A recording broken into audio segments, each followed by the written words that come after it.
I am going to give introductions and an overview of the Elnora Foundation. Again, my name is Jennifer Goldman, and I've been working with Gayan for several months now. I have to say it's a really important issue that I don't think many people know much about or think that it really affects our own local community. And I can tell you that that is not quite the case. My eyes have been open since talking with Gayan and working with her, as well as doing research for strategic plan and other ideas we put together for the foundation. So as you can see here, and I'm going to love you guys absolutely because I'm going to cheat and look at my slides this way. But the mission is on there. One thing I will say is that the foundation has decided to narrow its focus. Originally, it was focused on supporting victims of domestic violence and sex trafficking, and realized what a huge need there is for dealing more with sex trafficking right now, and that there are a substantial number of organizations that help with domestic violence. So the focus has been narrowed, and our mission is there. You can see right now we're set up to help survivors of sex trafficking as they transition back into a life, trying to be part of the community more in a healthy way for them. Who we are is the next slide. You'll see a very lovely picture of Gayan there. She is the founder, the executive, well, not executive director, president and CEO of the organization. She is the one who has put this together. She has degrees, including a master's degree in social work, and has been helping with victims of various issues in our community for quite some time now. You can see underneath her, I guess the names, well, they're there, the names of the board of directors. You see a bunch of lovely ladies and one gentleman who is chairman of the board who are helping to support the organization as well. Go to the next slide. Where we are. We are here, right here in this building, actually moved in earlier this year on the 3rd floor. So anytime that you have questions or possible partnerships that you want to talk about or learn more about sex trafficking or what the foundation does, please visit Gayan. She has an office on floor 3. And we are opening a shelter soon in Woodbridge. The property has already been purchased. It's in transition mode right now. We'll need to get all of the permitting and work through the county to get everything that we need to open the doors, but that is coming hopefully next year. We are serving, as you see, the victims of sex trafficking in the greater DC area. We can serve victims from anywhere. We'll provide any resources we can if they're not in the area, but also assistance with helping them move into the area if they're coming from somewhere else and want a fresh start. And then on there I also put, because you'll notice on our website, which we're in the process of changing, it still mentions domestic violence everywhere. That is something that was formerly a service. We're prepared to help treat those victims if they're referred to us and don't have somewhere else to go. However, our main focus is going to be the victims of sex trafficking. And the services, I've listed them here. Gayan is going to go into them more fully and she will explain more. But you can see we're providing trauma-informed therapy for individuals, case management for those who need that, support services, job coaching, literacy, education, court advocacy. Another support service that we'd like to do is provide more community partnerships for the organization so that we can have more referrals. We understand that everybody's recovery is going to be different. People have different needs. So anyone who has complementary services that go with what we provide, we would love to get to know you so that we can provide more for the victims. There's also a financial assistance aspect, including help with rent, help with utilities, things of that nature, English as a second language. Might need that myself.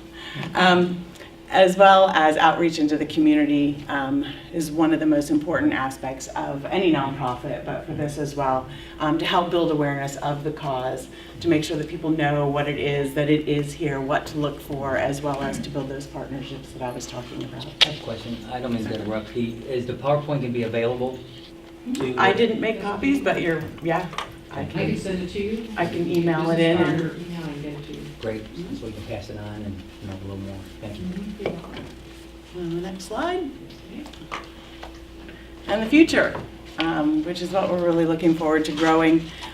We anticipate having that shelter open in 2019, working to establish partnerships within Prince William County, which is one of the reasons we're here and one of the reasons that the Elnora Foundation also has sponsored the not-for-profit council, could be, And so you'll see more about the name there. Plans to bring additional therapists, additional staff within the next year to supplement what we're doing, as well as program development to be able to provide training. That's one of the goals of the foundation for the future. Coming within the next 2 to 3 years will be opportunities to provide training out in the area for first responders and other professionals, school counselors who need to be able to recognize the victims of sex trafficking and be able to refer them to services to help them recover. And at that point, you can go ahead to the next slide, but I am going to turn it over to Gayan, who's going to tell you a lot more in more depth about what she is doing and how it will affect the community. Okay, so what is sex trafficking? I am sure that this is not a brand new topic to you guys, right? You hear people talking about it all the time. You probably see it on the news or just kind of hear it, but what exactly is sex trafficking? Well, I love these two definitions, but sex trafficking in and of itself is a form of modern day slavery. It falls under the wider umbrella of human trafficking, but sex trafficking and other forms of trafficking is modern day slavery, which involves force, coercion, fraud, to obtain some type of commercial sex act. This is a $32 billion industry, and which is why it's becoming harder and harder and harder to get rid of this, because it's a money-making thing for the traffickers. So why would they stop? Just think about that for a second. $32 billion to traffic for victims of trafficking. Yeah. I'm still thinking about the 30. Yep. So before, oh, you skipped one. So look at these statistics for a second, okay? So the first one, this is from the National Human Trafficking Hotline. And these numbers, so since 2007, and these numbers are current up until December of last year. So we don't have the stats for 2018 just yet. So they have received 22,191 sex trafficking cases right here in the United States, okay? So let that number sink in for a second. So remember my 32 billion, and so this is what's been reported. So this is just what's been reported. So this doesn't mean that this is all that exists. So that number alone tells us we have a huge problem here in the United States.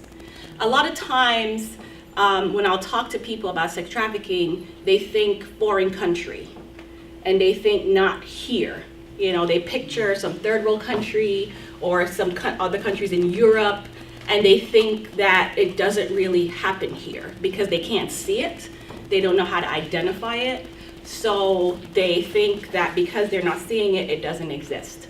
But clearly, as our numbers show, right here in the very US, there's 22,191 cases being reported. And unfortunately, a lot of our youth that are in foster care, that are runaways, transgendered, gay, the LGBT community, a lot of them end up getting trafficked because they prey on these individuals who are so vulnerable, right? And also a lot of immigrants coming over, they do that as well. They promise them a better life. They say, you'll get economic stability, you'll get a job, and they trick them into coming, and then they get sold into prostitution, right? And then you also have our kids in school that are not runaways. They live right there in the house with their parents. They get up every day and they go to school, and their friends end up tricking them or coercing them into a life of trafficking. So there's so many different ways that people end up getting caught into trafficking. I had one young lady that I worked with, and her story it just blew my mind, because she got trafficked because she was bouncing from place to place. And so she's not a runaway. Let me set the stage. She's not a runaway. She's not a teenager. This is an adult, okay? She was bouncing from place to place after she lost her job, and she didn't want to go into a shelter. So the few dollars, you could call it, that she had left, she said she was sitting at a restaurant, and she was trying to contemplate her next move, and there was a man sitting next to her, and he struck up a conversation. Now, I'm sure maybe there was something, she probably looked very distressed or whatever for him to feel like he needs to have a conversation with her, because she said she was really at her lowest point. He struck up a conversation with her, and she ended up telling him, basically, hey, I'm trying to find a place to live. It's so expensive here, blah, blah. So they just, because he was very sweet. She told me he was very sweet and sounded very concerned. And then he told her, oh, if you're looking for somewhere to rent, I have a place and I won't charge you much. It's a room and it's available, and just pay me what you have now till you get on your feet. Like, she thought, wow, this is a miracle. I can't believe my luck that this is happening. So she takes him up on his offer. And she goes to look at this room that he has available. Sure enough, there was a furnished room. She thought, great. She went in, and that was it for her. He locked her in, and that's where she stayed for months. She said he beat her so bad. He raped her, he beat her to make sure that she wouldn't try to run away or scream. And she was locked in that room without any access to any technology. Of course, he took her cell phone, he took everything from her. And she was able to escape because after months, he probably thought, okay, by now he's broken her in, right? He forgot to lock the door one day. And that's how she made her escape. And this happened in California, and then she made her way here, and then she got in touch with us. So I listened to her story, and I think to myself, and in the midst of that, so this is not just her being locked away and being beaten and raped. She was also being trafficked in that room. So he would bring people to her. She was being trafficked right there in that apartment. This is an adult. Because you listen to the stories and you sometimes feel so removed because you think of the different pictures in your mind of who is a victim of trafficking. And you would never think that something so innocent as wanting to rent a room, just to have a roof over your head, could lead to you being trapped in this horrible situation. But again, he preyed on the fact that, she was desperate.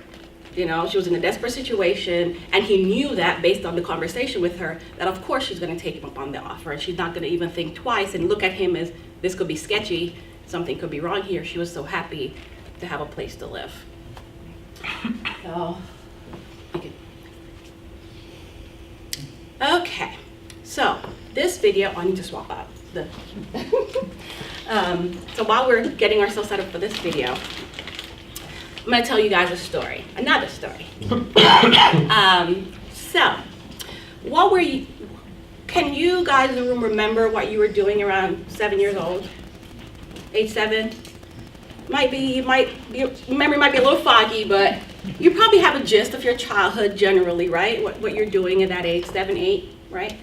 Usually most kids, you're playing, you're hanging out with your friends, no care in the world. You don't have to worry about bills or any problems in life because parents take care of that, right? For the most part, right? Okay, well, at 7 years old, I was going to school like a normal 7-year-old should. And I actually went to a really good school. My mom worked really hard to put me in a really nice private school. As a single parent, she, wanted the best for me. And so I'm setting the stage so you can understand my childhood here. For the most part, I was happy. I had no cares in the world. My mom was awesome. We, lived a good life. And so one day, my mom did not have a car. So one day, I was walking, she came to pick me up, we're walking home from school, and it started to rain really, really bad, just downpour. And as we're walking, a car pulled up. And so the man in the car was like, oh my goodness, would you like a ride? It's raining so hard outside, I'll give you a ride to the bus stop. So my mom, we're standing there being drenched, and she thought about it for a second, and she's like, okay, fine. So we get in the car, the stranger, okay? So nothing happened. We drove, and as a matter of fact, he then decided, you know what, I'll take you guys home. Forget the bus stop, I'll just give you a ride all the way home. It's raining so bad. Again, we go on, my mom and the man, they're chatting, having a great conversation. I'm sitting in the back, and then we get home, we say our goodbyes, he goes on his way. Very uneventful, that was that. About a couple days later, I'm at school, and this man shows up at school. Now remember, he picked us up on the side of the street. My mom had a conversation with him. Everything looked fine. As a 7-year-old, why would I be afraid of this person, right? There's no stranger danger now at this point, because my mom has, had a conversation with him, and he took us home. It was in my head, he's a wonderful man, right? So he shows up to school, and he goes to my teacher and says, her mom says to pick her up. And he's waving at me. Of course, I'm like, hi, it's this nice man that gave us a ride. So my teacher sees me waving at this man and smiling, so she thinks clearly I know this man, right? Instead of calling my mom to verify or to check, she packs me up and sends me with this man. Okay, so off we go. I'm not upset or worried or concerned because remember a couple days before, I got a ride with this very same man. So we go driving down the street, and then he pulls up to this factory. And we go to this factory, and a lot of my memory as a child, a lot of what happened, my mom had to help me put together for me, because I told her, you need to paint all of this so that I can make sure this even makes sense. So we get to this factory, and I see him talking, so I'm off to the side, and he's talking to this man, and they're arguing, and he's getting upset, and they're arguing back and forth. And then next thing I know, he storms off, grabs me by the arm, we get back in the car, we drive away. Not really sure what happened, right? So then we go to another house, and I remember sitting in the house, and I remember the lady being very nice to me because she gave me a banana because I was hungry, and I'm sitting there, and again, same thing. They're in a room arguing and arguing and arguing. I'm not really sure why. So then again, he grabs me by the arm and he takes off in the car, and then he starts driving down the street. Then he pulls over on this deserted road, just bushes and trees, and he's telling me to he's trying to throw me out the car. And by now I'm like concerned, it's getting late, it's getting dark. I start to cry, I'm like, no, I'm not getting out, what's going on? I'm crying and crying and screaming. So he eventually gets frustrated, and miraculously, he actually takes me home and drops me off. Now, let me fill in the gaps for you of actually what happened. When he first took me to the factory, he was trying to offload me to the man that he was arguing with.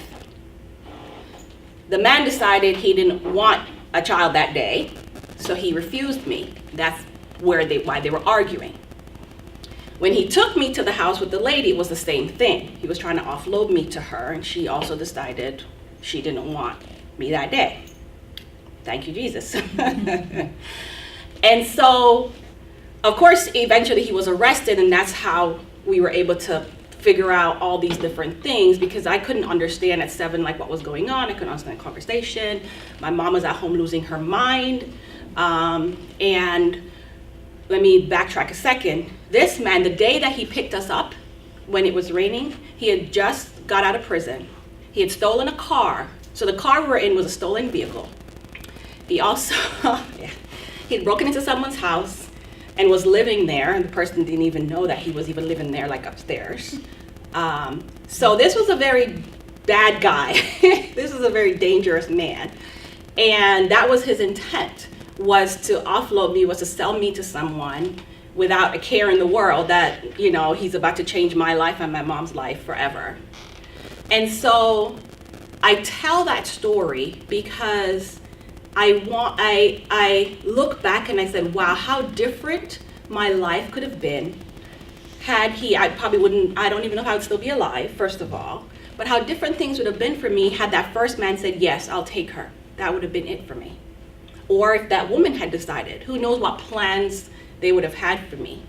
But I think now to all the victims out there their story didn't end the way mine did. They got taken from school or the playground or wherever, and that was it. Their lives have been changed forever for the worse. And so this has become a huge part of why I do what I do. Because, as Jennifer put it when I told her story, I want parents to be able to sleep at night, knowing that their kids are safe. I want women out there who didn't have the opportunity to make it home, who are now free and can start over, to get that second chance.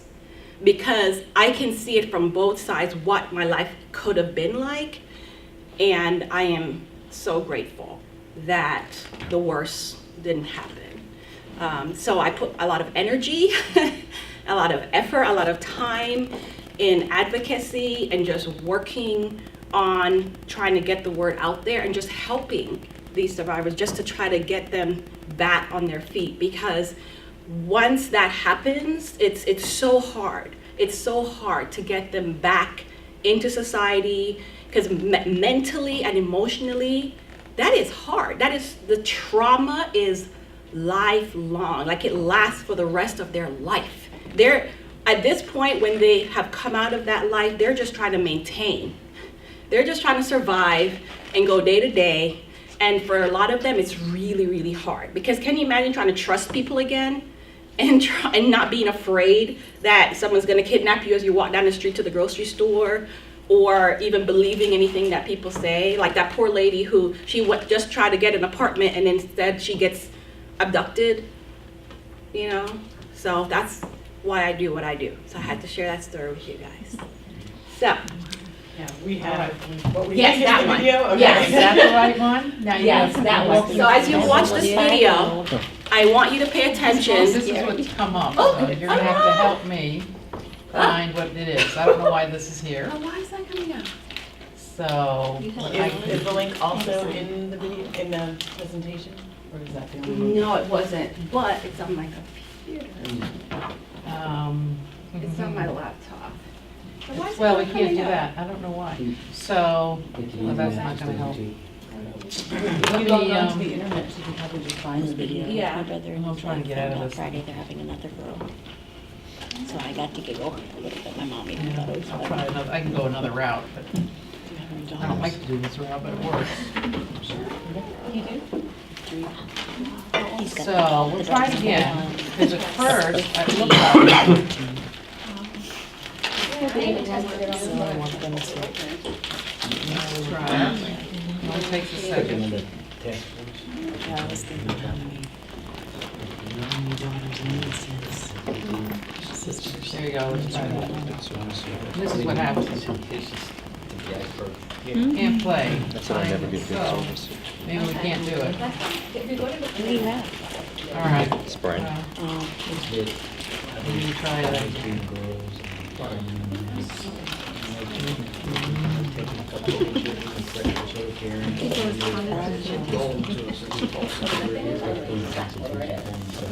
Okay. So you want to get your internet here?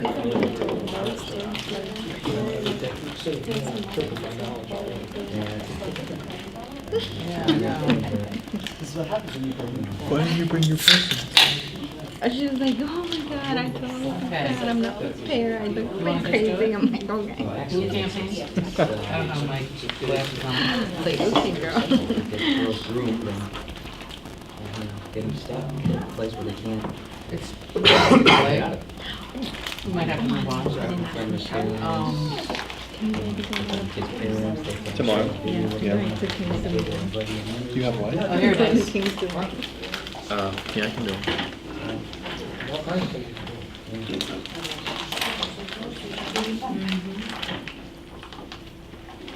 So we have, every high school person has to watch one video every year. And, but It was just, staff is all right, there you go. responsible for monitoring this year. So it's, so everybody can understand it and understand the room and everything else. And it's more aware. You know what that is? Go back. A girl, she watched the video at Fairfax High School, called the police, and, they're getting that guy. He was trying to groom her, she realized that she wants the video. It's 7-Eleven day. It is. Free Slurpee. Yeah. Free Slurpee. Today's Cal Appreciation Day. Yeah. Where your pal? Yeah. She went over to Chick-fil-A earlier and she said there were people. There were people and they're sitting by themselves eating breakfast dressed like cows, and I was like, No, people. yeah, they go hard. Okay, finally. Okay. Can you hear it? Yeah. Okay. So I want you to pay attention, and when the video is over, I want you to tell me the red flags that you saw in this, okay?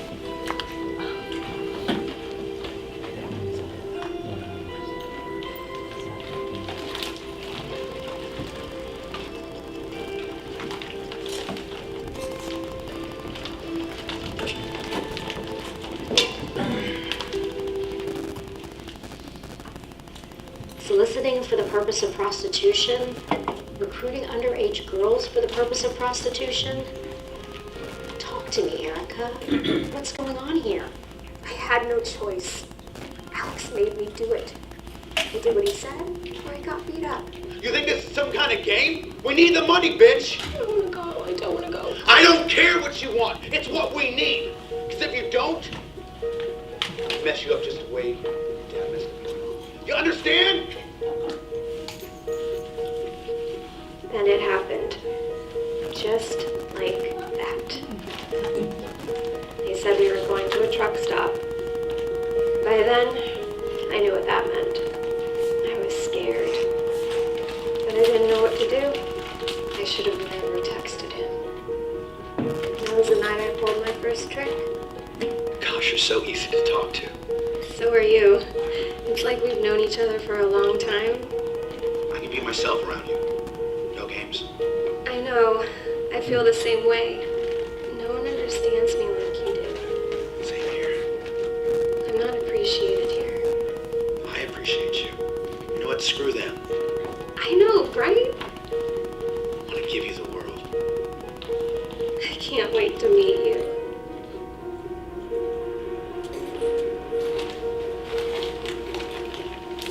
Okay, you know how this works. Keep your cell phones on. Wait for my directions. Don't try to call anybody, because I'll know. Got that? What? Don't act nervous. You guys don't like that. Here. Take these.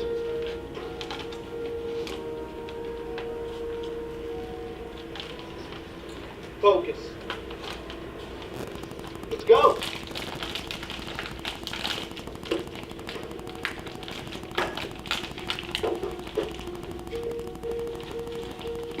Hey, just take it. It'll chill you out. All right? Just make sure you look out for cops. Come on.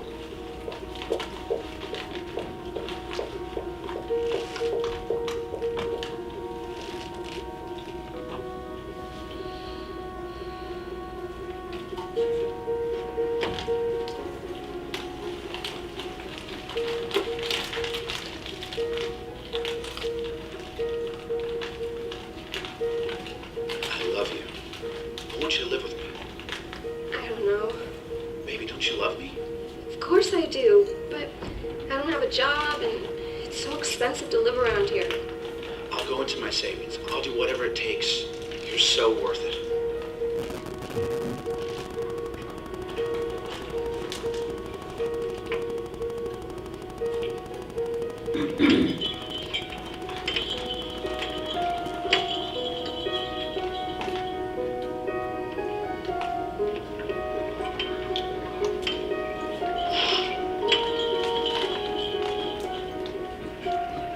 What the hell are you crying for? You know we're in debt?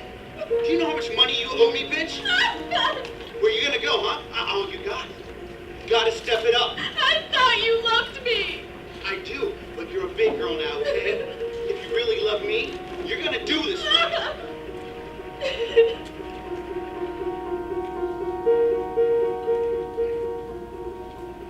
Okay, you know how this works. Don't act nervous. You guys don't like that. Hey, just take it. It'll chill you out.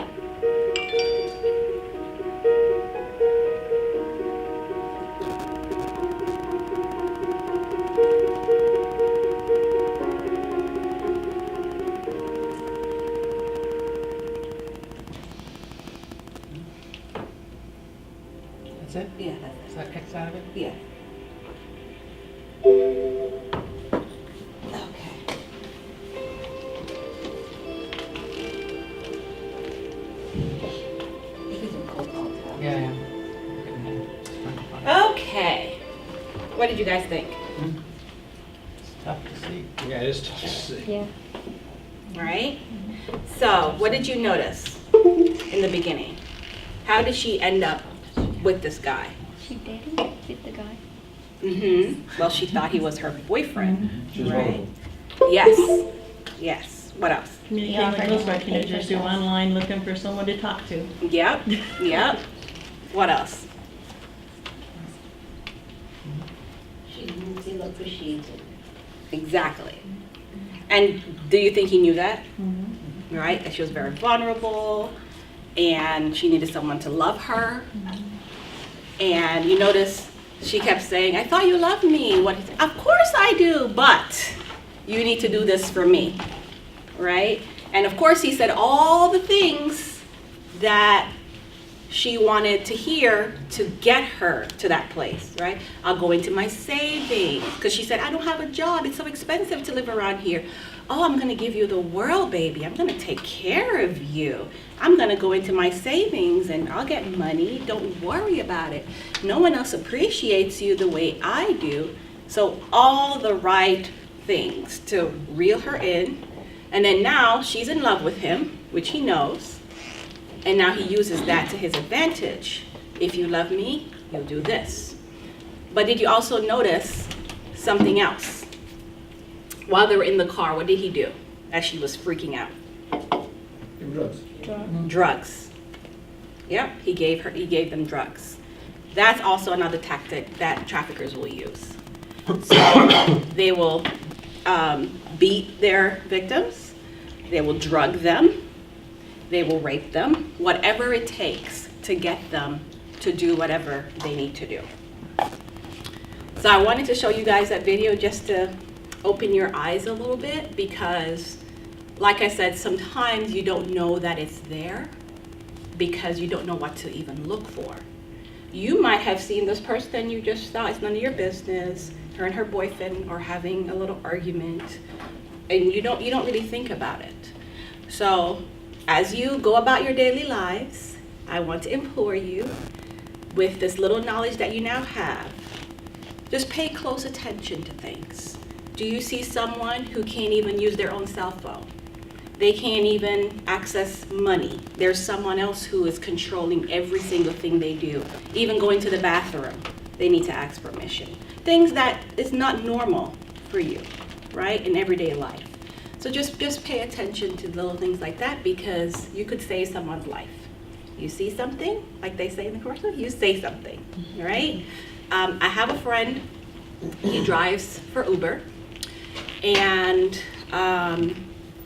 I started talking to him about, sex trafficking, because I wanted to actually connect with Uber to see if I could come in and do some talks with them.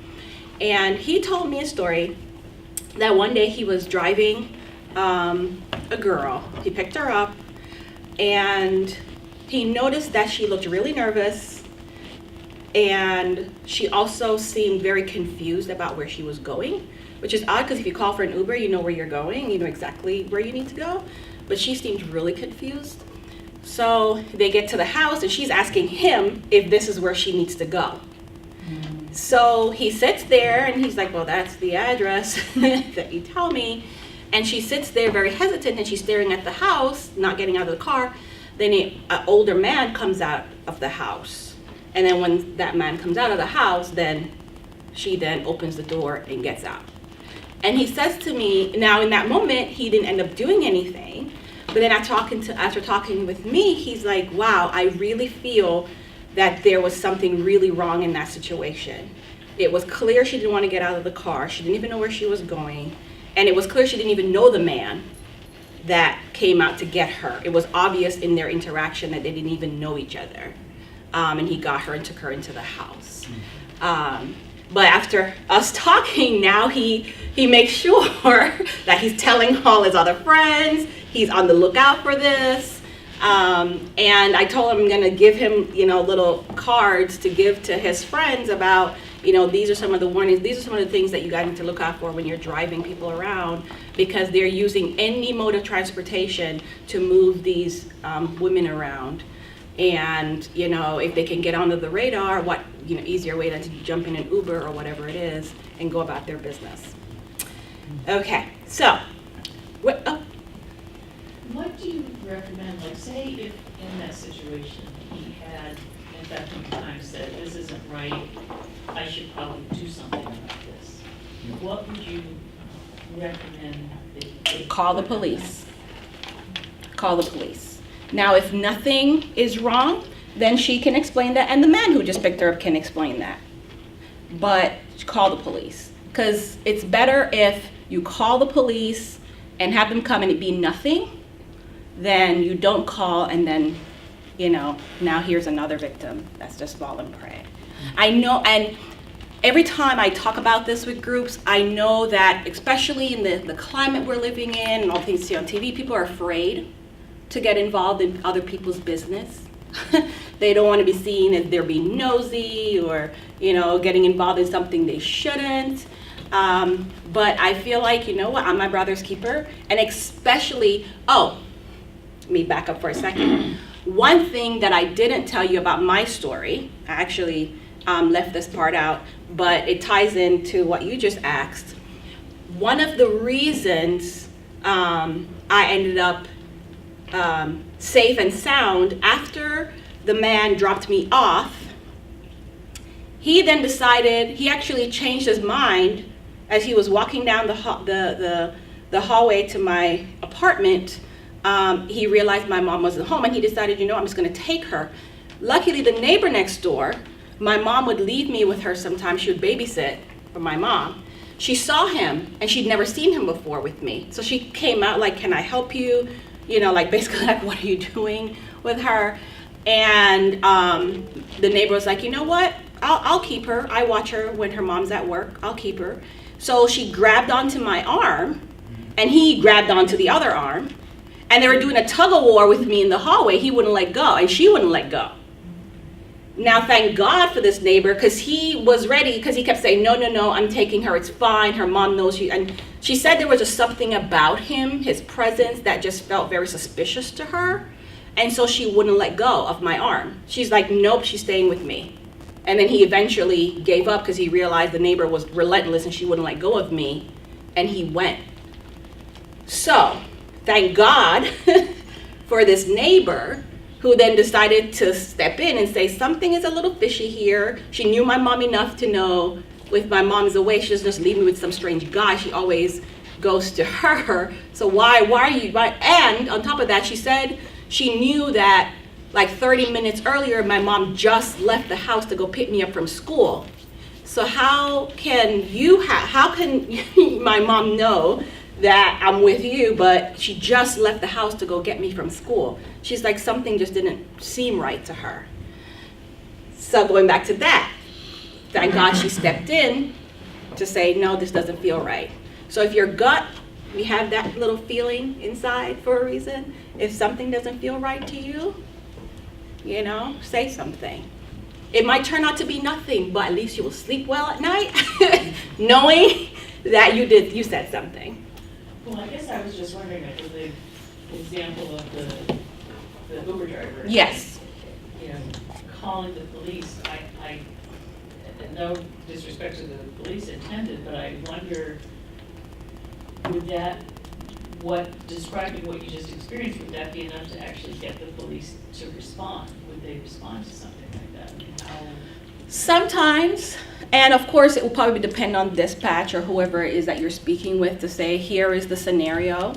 And of course, at that point, you've done your part, unfortunately. If they've decided they're not gonna respond, it's not their business, but at least you've tried, right? You described it, you said, hey, I'm a driver, this girl didn't even know where she was going, she didn't even recognize the place, this man came out, something feels a little suspicious, I'm wondering if there's something going on here, you guys might want to check it out. Now if they decide, it sounds harmless to me, what can you do? You're not law enforcement, but at least you did your part. In the case of the Uber driver, and in a lot of cases, the police will send a car out, and in cases that they're not sure, they will send it over to the trafficking guys to take a look at it. Mm-hmm. So it's good to make the phone call, the Uber driver, the girl never paid for the ride. Somebody Right. paid for the ride for her. Mhm. And so Uber has that information in case they want to dig a little deeper than that. So, Right. Unfortunately, I get to work with the Human Trafficking Task Force for Prince William County and a lot of human trafficking stuff. So it's better to make a call, even if it's not to the emergency line. At least call the police to let them know. And also, they will send it over to the traffic people, but they can keep an eye on the place too. Right, And to that's the see other the thing. activity, Yeah. Right. if it's a pattern, you Yeah. know. Yeah. Because like you said, she didn't pay for the ride, so it's like, Mhm. who's paying for this? You don't even know the person who you're going to, you know. So. Now, to the next part. How do we come into all of this as our foundation? How can we help? So like Jennifer mentioned earlier, these are the list of services that we currently provide. And in the next few months, hopefully by early next year, our shelter will be coming soon. I'm so excited. I'm so excited. Because we finally will have a place where these women can actually physically go when they're fleeing their situation. So right now, what we currently provide, since the shelter, the doors haven't opened yet, we do the trauma-informed therapy, we do the case management. I've actually had, and they can choose. So I have a mix of clients right now. I have clients who just strictly want the therapeutic piece. They're living independently in the community. It's been a few years since they've come out of a life of trafficking, but because, like I said, this is lifelong trauma, they still want to continue to have some therapy. Then I have some who, it's still pretty recent for them. They're in another shelter, but for some reason, like I had one client, she was all the way in Baltimore, but the shelter she was in, due to staffing issues, could not provide the case management for her. So they were just basically providing a bed. So we stepped in to case manage her.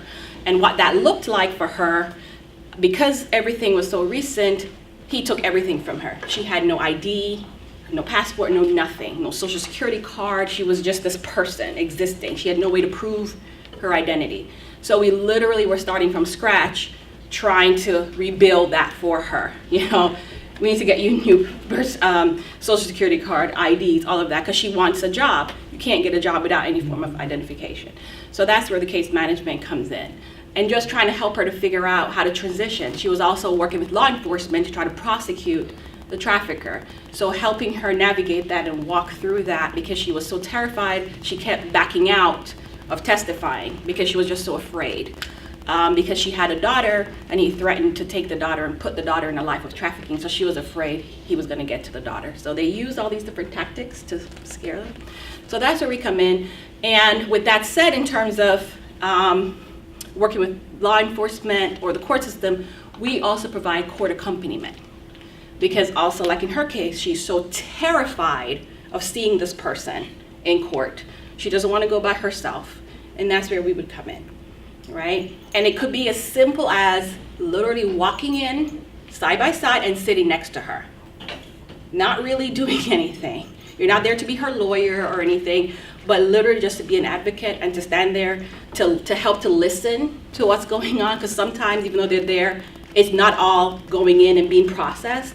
So you're also helping, you're taking notes, you're listening, you're making sure that she's being treated fairly and what, you know what's going on for them. So we help to do those things. And for those who've already transitioned, they're in the community, but they might fall on hard times. They might be struggling with first month's rent, security deposit, utilities, things like that. Because sometimes it can be hard, especially if they ended up with a criminal record because of their life of trafficking. Sometimes it's hard to get a decent job to pay the bills. So they struggle to get their lives back on track. So we can kind of help, because we don't want them to get to a place where they're so desperate that they're turning to someone in an unsafe situation. We'd rather them turn to us to say, can your organization help us while we kind of get on our feet? So, the next one. Oh, go ahead. So, What's the age range of people that you serve? so right now it's only adults. Okay. Because in my organization, we're coming across kids that are being sexualized. Yes. From 14 up. Yes. And I mean, and right here in Manassas, right here in Manassas. Oh, right yes. here in Prince William. And I think people are shocked to hear it. Mhm. They have no idea. I'm like, right out of high school, Yes. middle school. And so it's interesting to hear that, you know, are you looking to service the youth more or? Maybe down the road, but for now, Just our it, focus, yeah. right, because our shelter can only accept adults. Right. And so for now, it's just the adults that we're working. But yes, you are very right. Yes, right here, you know, and parents don't even know that sometimes their poor little kids are being trafficked. And it's right here in Prince William. Just another quick question. You are talking primarily female. Are you seeing males that are trafficked too? I haven't had any that's contacted us, Uh-huh. but yes, there Yeah. are males. Unfortunately, sometimes they don't like talking about Right, it. exactly. They're embarrassed to come forward, but absolutely there are. We just haven't had any that contact us, but I know that they exist. Yeah. Yeah. And how do you contact us? So that's our phone number. That's my email. That is our website. So on our website, there is a form. You'll see a tab that says contact us. There is a form on there that you can simply fill out. You send it and it will go straight to my email. So if anyone goes on the website and they need to reach me, they can also do that way as well. And like Jennifer mentioned, I'm right upstairs, 301, office number 1. You'll see us on the board. So feel free to stop by and see us. And if you have referrals from any of your organizations, based on the services that you know we can currently provide, let me know. I am here to help.